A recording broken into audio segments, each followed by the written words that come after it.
Días, ingeniero Santiago Casado.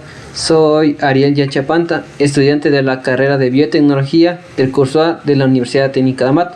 Yo le voy a presentar sobre las fuerzas intermoleculares de mi sistema, que es el aluminio. Para empezar, el aluminio, al ser un metal, no posee fuerzas intermoleculares en el sentido tradicional. En su lugar, sus enlaces son del tipo metálico, lo que tiene muchas características diferentes a las tradicionales, como son la dipolo-dipolo, dipolo inducido, entre otras. En la fuerza de atracción existe una atracción electroestática que va de un ion a un electrón. La atracción entre los iones positivos y el mar de electrones en movimiento libre constituye el enlace metálico que mantiene unidos a los átomos en una pieza metálica, o sea, decir, su estructura. Pero, ¿qué es el mar de electrones? El mar de electrones, o nube de electrones, como también se le conoce, son los que se mueven de un lado a otro o de manera aleatoria en toda la red que conforma la estructura. Lo que pasa es que los átomos del aluminio ceden electrones de valencia y esto los hace positivos, esto haciendo que se sientan atraídos a los electrones, ya que son positivos con negativos y por lo tanto se atraen. En la fuerza de repulsión, la repulsión sería entre electrones negativos y negativos, que se da entre cargas negativas, y dado que las cargas similares se repelen, se genera una fuerza electrostática de repulsión. Este es el principio de exclusión de Pauli. Evita que más de dos electrones ocupen el mismo estado cuántico, lo que impone una presión adicional que actúa como fuerza de repulsión.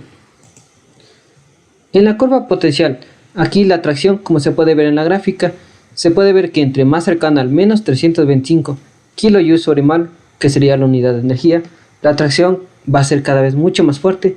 Esta a una distancia menor, como 290 pm, que serían picómetros, que son 1 por 10 a la menos 12 metros.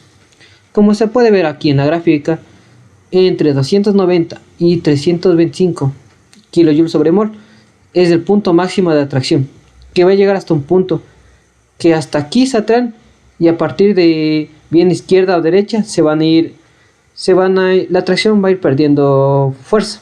Como se puede ver, la atracción un poquito para acá sería un poquito más fuerte, sería una mediana atracción, una atracción baja y una atracción débil, y ya cuando ronda entre los 1000 para adelante la atracción sería casi nula y su energía va a ser prácticamente baja, porque es muy lejano y ya no va a necesitar atracción o energía para que se una.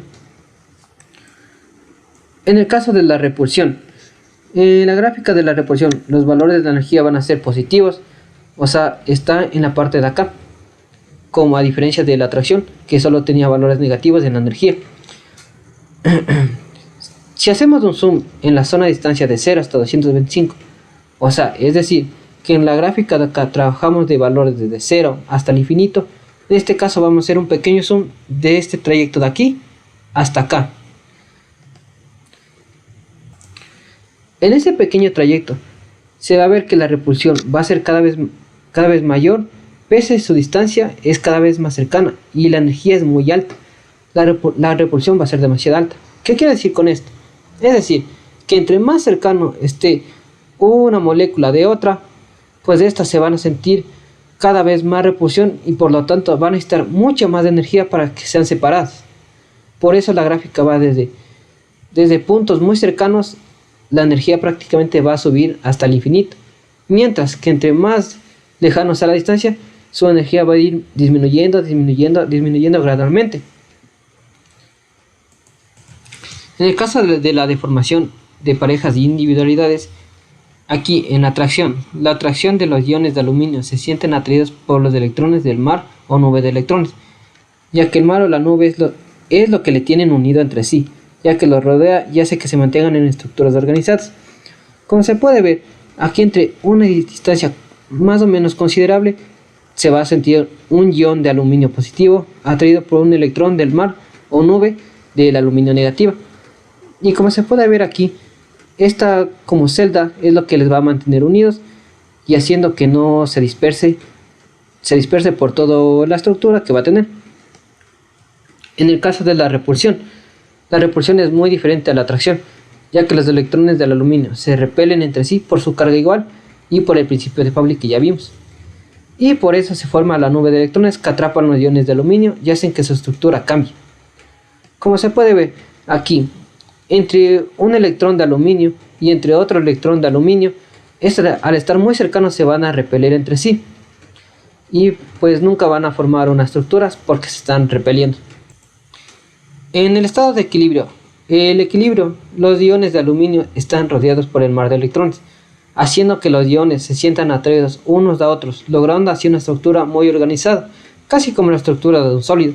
La distancia entre partículas va a ser de 290 pm o picómetros, ya que es el punto máximo de atracción, como se vio en la gráfica de la curva potencial. Cada ion está a distancias iguales, pero sin estar tan lejos o cerca como para marcar el valor anterior. O sea, es decir, que los iones de aluminio van a estar a una distancia considerable, esto para que no se sienten ni muy atraídas ni muy distantes para sentir, no van a estar muy lejos para que sientan atracción, ni muy cerca para que sientan una repulsión entre electrones iguales. En la fase de condensación, en la condensación se observa que cuando sus átomos están dispersos e interactuando entre sí, pero sus átomos están muy lejos uno de las otras.